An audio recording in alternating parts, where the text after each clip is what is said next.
Welcome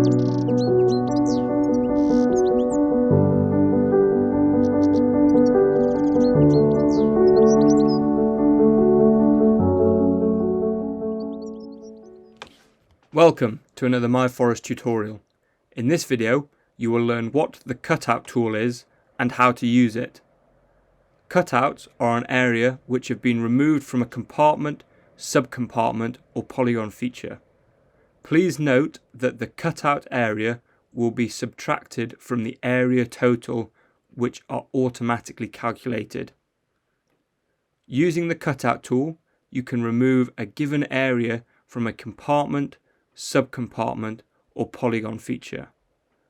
You can create multiple cutouts in any given compartment, sub-compartment or polygon feature. Selecting the compartment, sub-compartment or feature you wish to add a cutout to, click the options icon found on the right hand side of the item you wish to add a cutout to. Select the Edit Mapping option. You will notice the control bar changes, providing more map editing options. Within the list of options, you will find the cutout tool at the bottom of the control bar. Clicking the plus button, you can begin to map the area you wish to cut out. As you would when mapping a compartment, sub-compartment or polygon feature, begin your mapping by clicking the start point of your cutout.